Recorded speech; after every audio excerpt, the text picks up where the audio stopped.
That song gets me fired up every It's time. So great. Lee Greenwood, so great. Great guy, too.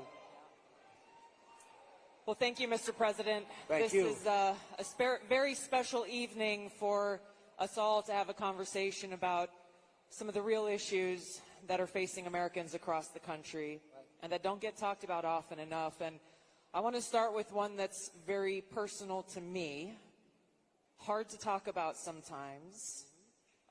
This is only the second time I've spoken about it publicly, but my husband and I were married almost 10 years ago. We wanted to start a family. We were very excited about it. Unfortunately, it was very difficult. We were not successful in trying to get pregnant. For us, IVF seemed to be the only option and the last resort. As you know, it's a pretty difficult process. It's very, very expensive.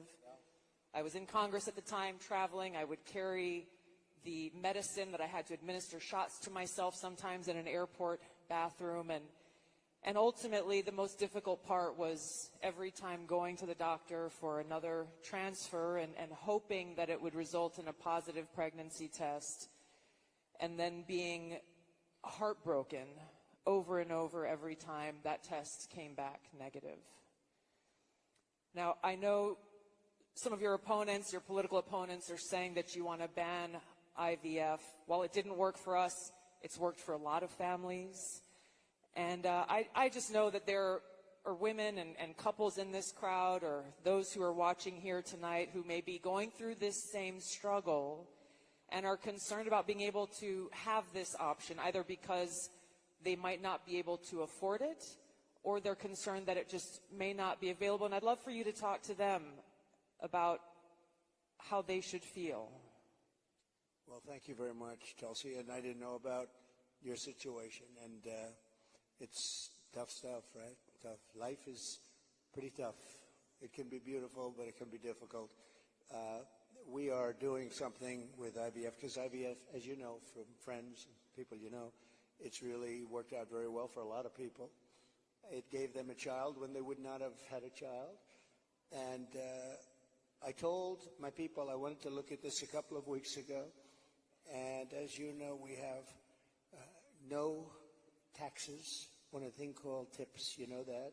And I said, tell me. We did three things. We did that, and we did no tax for seniors on Social Security benefits. We want to have that.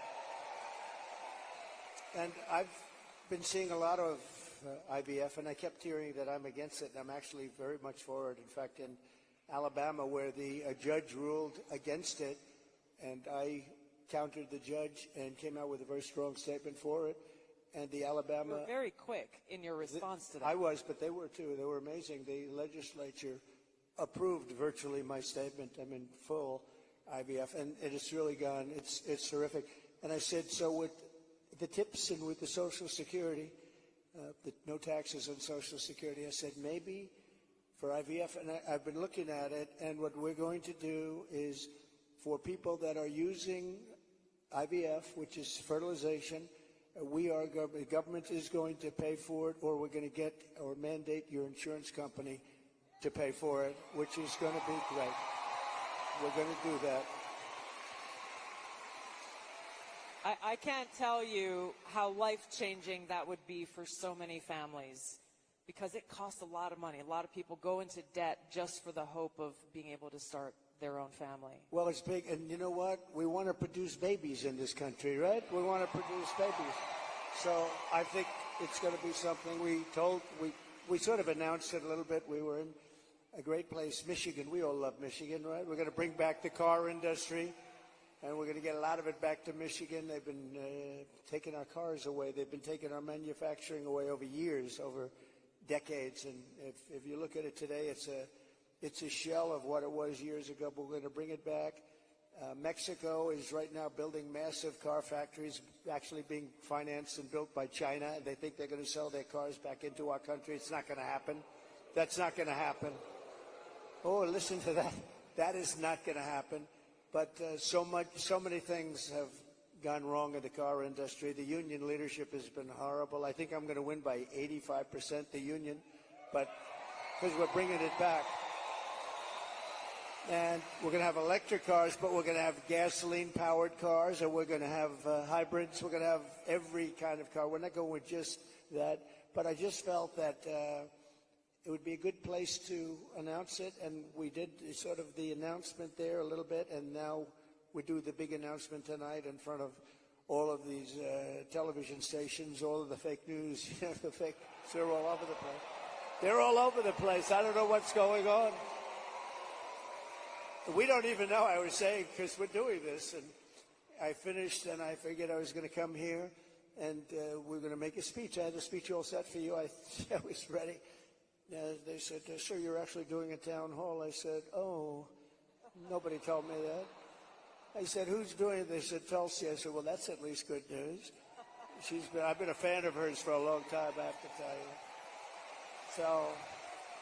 So I didn't even know. I'm in the plane, and I'm looking over some material, and we're going to give you a hell of a speech tonight. We were set to give you one hell of a speech. They said, no, sir, it's a town hall. I said, why doesn't somebody tell me this stuff? And I don't even have any idea who we're doing it for. I don't know. Is it for a network or what? I see a lot of television all over the place, so maybe it's on all of them. But I did get to see the strangest thing today. I looked at the news conference of Kamala. I call her Comrade Kamala.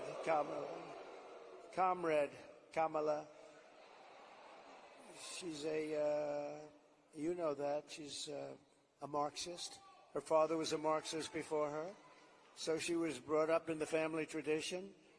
And she really is, and this country's not ready for a Marxist. We don't want a Marxist as a president. And she destroyed San Francisco. She destroyed California. And we're not going to let it destroy our country. I'll tell you, it's not going to happen. So, but just to finish, so for some reason she doesn't want to talk to anybody. So she's either not the smartest light in the ceiling. I'm trying to be nice here. I want to be. They say, be nice, sir, be nice. It's hard to be nice when somebody is destroying your country and wants to destroy your country. It's hard to be like nice. But she is, she was a terrible vice president. She was a terrible border czar, worst in history probably, not just in this country. But the border, millions and millions of people, I say 20 million plus, have poured through the border during their term. I had the safest border in the history of our country. They have the most unsafe border in the history of the world. And they're coming through. And many of them are from prisons and jails. There's a slight difference, as you know, prisons and jails. Many are from mental institutions and insane asylums. And many are terrorists. And they're pouring into our country at a level. I don't know if you saw the news today, Tulsi. They had a group of, a lot of them, Venezuelan people with lots of machine guns taking over a building someplace. I'm looking, I'm saying, where is that? They went in and they took over a building. This is just the beginning. They're taking their criminals from all over the world, not just South America, not just Venezuela, which you've been reading about. All over the world, they're taking their criminals and they're dumping them into the United States. Kamala is allowing it to happen. And they actually want to give them papers. They want to make them citizens, and they want to give them your Social Security. They want to give them your Medicare. And your Social Security will collapse under her. I'm the one that's going to protect the Social Security. But they're coming. I will totally protect, as I did for 4 years. And there was no age increase. There was no anything. We're going to protect. They destroy you with inflation, and then they want to destroy your Social Security. It's not going to happen. But this is going to be the most important election in the history of our country. So I just want to say that it's an honor to be with you tonight. It's a forum that's very different because I have no idea who the hell is broadcasting it. But all we'll do is we'll talk because we're friends. I love this state. I gave them Marinette. We gave them a very big, Tulsi, we have a ship contract. And as you know, we gave Marinette yards, but we gave them a tremendous contract. They wanted it all over the country. I said, we're going to get it for Wisconsin, and it's a big one. And they're doing a great job, I understand. So we got that. And we're going to have a good time tonight. So let's go. Mr. President, you talked about immigration. We actually have Amber here who's quite concerned about that, and she's got a question for you.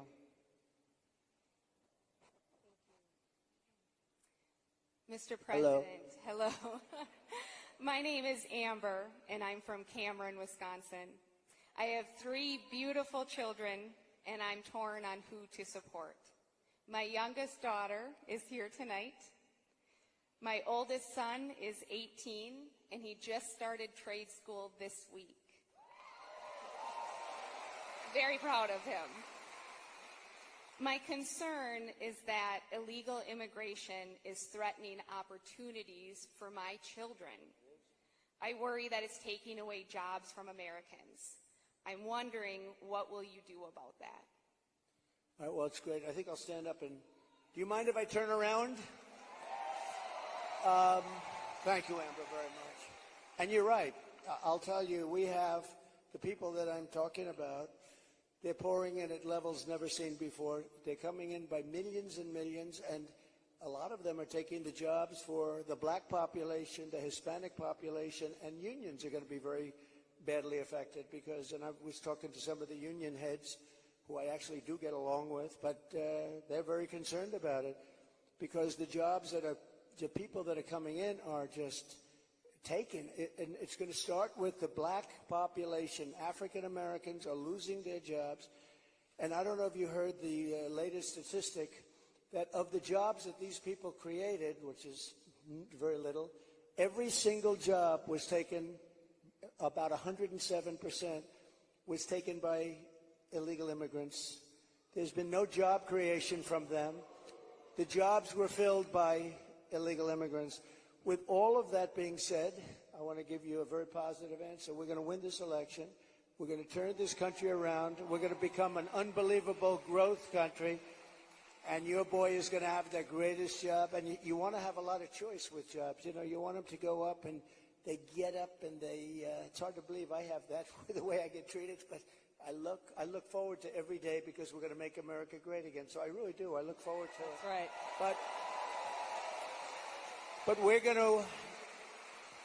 to create a lot of jobs. We're going to create. Does he want to stay here? Or does he want to go to a different state or anything?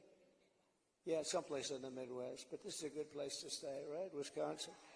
So we'll be creating tremendous jobs for our country, and we're also turning away. You know, we're going to be closing the border, really closing it. By the way, did you see? So Kamala was for defunding the police. She was for open borders. She was for everything that you're not against. I could go through 14 different. She's changed in every single one of them.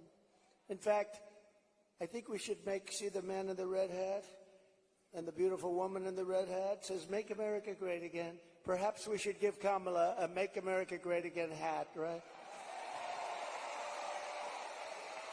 But the problem is, that's not her belief. Her belief is open borders. Her belief is getting rid of Social Security. Her belief is doing all of these plans like for health insurance, where you have one big government-run mess. And if you have private plans, a lot of the people in this room have private plans. They're incredible plans. They worked hard to get those plans, and that's what they want. But with her, she wants to have, it's really a communist type of government. And I just saw her, Tulsi, she was sitting behind a desk doing this interview. And I said, Dana Bash, you could make yourself big tonight. All you have to do is be fair. I haven't seen the questions, but they gave out a sample. In fact, she's going to be on later on tonight with a taped. It was a taped. We're doing it live. Why are we doing it live and she's doing it taped? But that's right. He's real. But she was sitting behind that desk, this massive desk, and she didn't look like a leader to me, I'll be honest. I don't see her negotiating with President Xi of China. I don't see her with Kim Jong-un like we did with Kim Jong-un. So we're going to have to see what happens. I'll tell you what, November 5th is going to be the most important day in the history of this country. Will be. Mr. President, there are a lot of people who want to feel hopeful about our future. I want to introduce you to Luke, who is one of those people. Hi. Hello, Mr. President. Good-looking guy. Thank you. My name is Luke Pulaski, and I'm a junior here at the University of Wisconsin-La Crosse. I'll be voting for the first time in November, and I'm researching each candidate. I have two questions for you. First, as I've been living on my own and buying my own gas and groceries, I have noticed that everything has become more expensive. For me personally, I try to eat healthy and stay lean. A pound of meat has gone from $4 to almost $7. I also would like to buy a home someday, but that seems just impossible now. What's your plan to make life more affordable and bring down inflation for someone like me? Very good. Thank you. Good. It's probably the question I get most. You know, they say you're going to vote with your stomach. I don't know if you've heard it, but it's a little bit true. And groceries, food has gone up at levels that nobody's ever seen before. We've never seen anything like it, 50, 60, 70%. You take a look at bacon and some of these products, and some people don't eat bacon anymore. And we are going to get the energy prices down. When we get energy down, you know, this was caused by their horrible energy wind. They want wind all over the place. But when it doesn't blow, we have a little problem. This was caused by energy. This was really caused by energy and also their unbelievable spending. They're spending us out of wealth, actually. They're taking our wealth away. But it was caused by energy. And what they've done is they started cutting way back. We were in third place. When I left, we were by far in first place, beating Russia, beating Saudi Arabia. And we were going to dominate to a level that we've never seen before. And then we had a bad election. I'll be very nice. I'm supposed to be nice when I talk about the election, because everybody's afraid to talk about, oh, please, sir, don't talk about the election, please. You know, if you can't talk about a bad election, you really don't have a democracy if you think about it, right?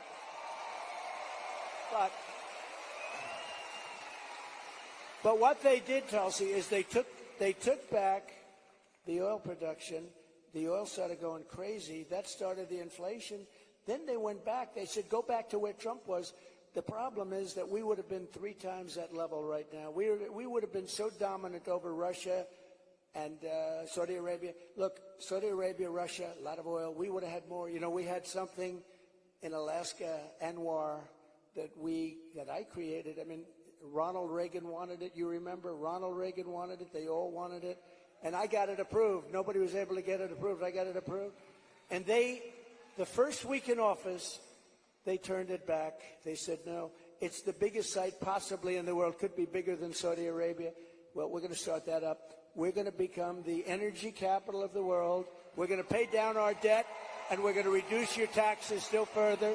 And your groceries are going to come tumbling down, and your interest rates are going to be tumbling down, and then you're going to go out, you're going to buy a beautiful house, okay? You're going to buy a beautiful house. That's called the American dream. The American dream. Thank you.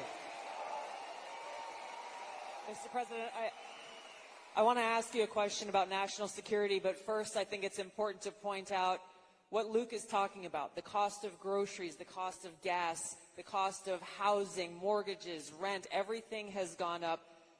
Kamala Harris's plan that she has announced is government price controls. And I think it's important to touch on, you just laid out your plan. What's going to happen if Kamala Harris institutes price controls? So that's a communist plan. It's never worked. And it's been tried by others. Believe it or not, Richard Nixon tried it. A lot of people tried it. It's been tried many times, and it always leads to the same failure. Tremendous inflation, lack of product. You don't have anything. The stores are not stocked. It has never worked. It's called control. They want control. And, you know, it's been so often. And everybody that comes in, they say it. It sort of sounds great. We're going to go price control. Actually, when she announced it, she got absolutely slaughtered by even Democrats because it doesn't work. It's a known loser. So now she doesn't talk about it. Do you notice she doesn't talk about climate change anymore? She's not talking about it. You know why? Because people don't want to hear it. They want to live a good life. They want to live a life. They don't want to stop your industry with climate change. They used to call it different things, global warming. Remember, that wasn't working because it was getting a little bit cooler. So they said, what are we going to do? We'll call it global cooling. No. So they came up with the words climate change because that takes care of everything. Climate change. The climate's changing, but according to them, we're all going to be gone in about, what do we have, 3 years left? They had 12 years, remember? So in about 3 years, let me tell you, we do have a problem, though. It's climate change, but a different kind of climate change. It's called nuclear global warming. We can say that's global warming. And if we don't have a smart president, you know, you have 5 nations now with pretty massive nuclear power. Some have very massive, including us and Russia. China's behind, way behind, but within 4 or 5 years they'll catch up. And we don't want them to catch up. Look, the biggest problem, in my opinion, the biggest problem our country has, the biggest problem the world has, is nuclear weapons. They are a destructive force, the likes of which nobody has ever seen before. And we have to make sure they're never used. We have to make sure it's not going to happen. You're exactly right. You brought up Ronald Reagan already. Ronald Reagan famously said, a nuclear war can never be won and should never be fought. And I think it's interesting you talked about climate change, Mr. President. The Democrats and Kamala Harris, they were quick to talk about how climate change is an existential threat. But what they're not talking about is the existential threat of nuclear war and World War III, which is exactly where we sit today because of the warmongers and their puppets, Joe Biden and Kamala Harris. And they don't want to talk about it because the consequence of where they have taken all of us, as the American people and the world, is economic hardship around the world, a destruction of our economic well-being, and an annihilation of humanity, our families, our kids, our communities around the world.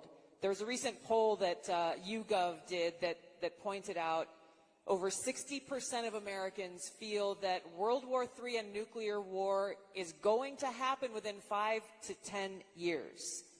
And when I heard that, I felt so sad because they're at a point where they feel like this outcome, the annihilation of the world, is inevitable. So I wanted to ask you about this because it's important that people understand what kind of leadership you bring, what you will do to stop this slide towards nuclear war and World War III so that we can feel hopeful again. Well, thank you. So Viktor Orban, a very strong leader from Hungary, Prime Minister of Hungary, they asked him recently about what's the problem in the world. A few years ago, during my time, we had we didn't have Israel being attacked. We didn't have Russia attacking Ukraine. And they asked him, why is it so bad now? The Middle East is on fire. So many places are on fire, and there are plenty places that could very well and very quickly catch on. What's the problem? He said, you have to bring Trump back as president of the United States. You will have no problem. He single-handedly kept things, and it's true. And I could do it with telephone calls by being smart. But literally, he said, you have to bring Trump back. Now, he used a term I wouldn't use. He said everybody was afraid of Trump. You know who was afraid of Trump? They said China was afraid of Trump. Russia was afraid of Trump. They were all, and I don't want to say that. I will say this. They respected me and they respected our nation. They don't respect our nation anymore. They don't respect our nation anymore. Think of it. What would the world be like if Russia didn't do what they did, and they would have never done it? I used to speak to Putin about it. I had a very good relationship. No chance. You know what happened, I think, Afghanistan, when he saw the horrible leadership that we displayed in Afghanistan, I think he said, wow, this is a time to go in, because I wasn't there. He would have never done it if I was president. And Israel would have never been attacked. Think of it. What would this world be like? You wouldn't have had that disaster. And it wasn't leaving Afghanistan. And they should have kept Bagram. That's a big air base. It's 1 hour away from where China makes its nuclear weapons. They didn't keep it. You know who occupies it now, Tulsi? China occupies it. So we have, if you have the right president, and we don't right now, do we even have a president? He just came in. Think of it. He just came in from wherever the hell he went. You know, there was a coup. He just doesn't know it yet. But there was a coup. How about that? He got 14. I'm not a fan of his. He was the worst president. But, You're not? But think of this. He got 14 million votes. She was the first one to leave, you know. Kamala was the first one to quit. She never made it to the first state in the primaries, which was Iowa. Never even came close. Other people did, but she never even came close. And all of a sudden, she was picked, and she's now running for president. And look, it just started, really. It just really started. The polls have us up here. We're up in this. We're up in states, but it's close. It's close. It's close, and you know they cheat like hell, so we don't want to have it too close. But we have because we have to win this.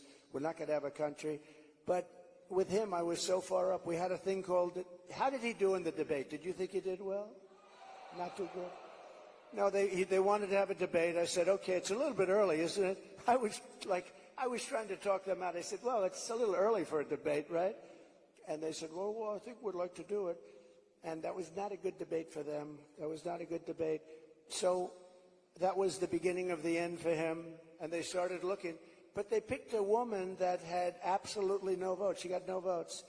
And now she's running. So when you say threat to democracy, they are a threat to democracy. I'm not a threat to democracy. I'm not a threat. Thank you. Mr. President, crime and the rise of crime is on the minds of a lot of people. I want to call on Danielle here, who has a question for you. Hi, Danielle.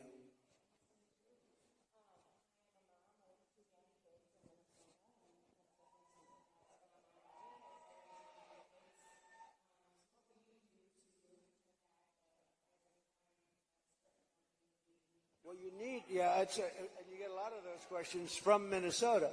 But you get a lot of those questions because Minnesota, I mean, they picked this guy.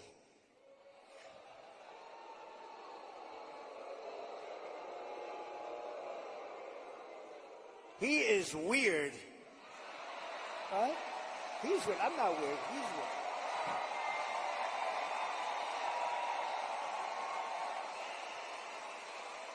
No, he's a weird guy. He's a weird dude. You know, see, they come up with sound bites. They always have sound bites. And one of the things is that J.D. and I are weird. That guy is so straight. J.D. is he's doing a great job, smart, top student, great guy. And he's not weird, and I'm not weird. I mean, we're a lot of things. We're not weird, I will tell you. But that guy is weird, don't you think? You know, he signed for, and this is, who would think that this is even happening in our country with men playing in women's sports and all of this, but he has it at a level that nobody can believe.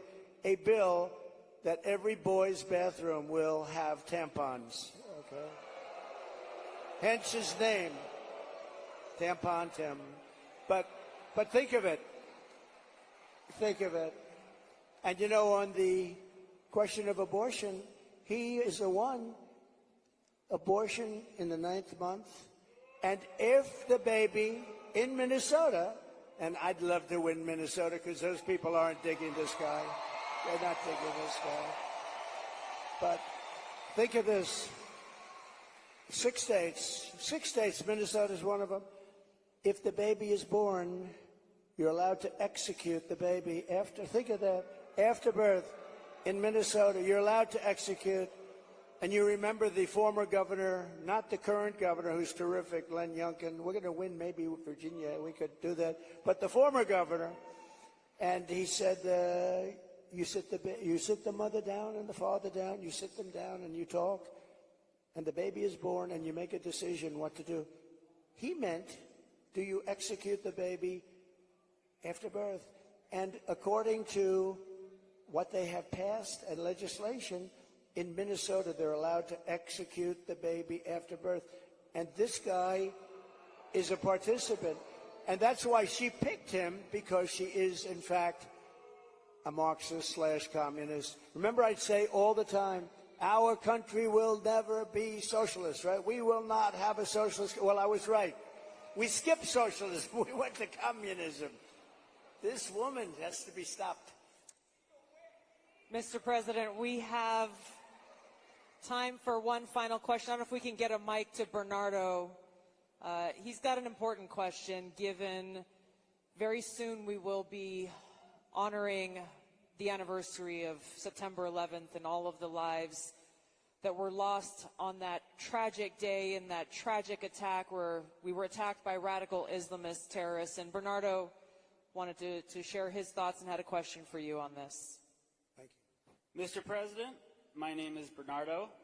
I'm a voter here in Wisconsin, live in the wonderful La Crosse County here, and I'm also a father of 8. I have 7 here with me.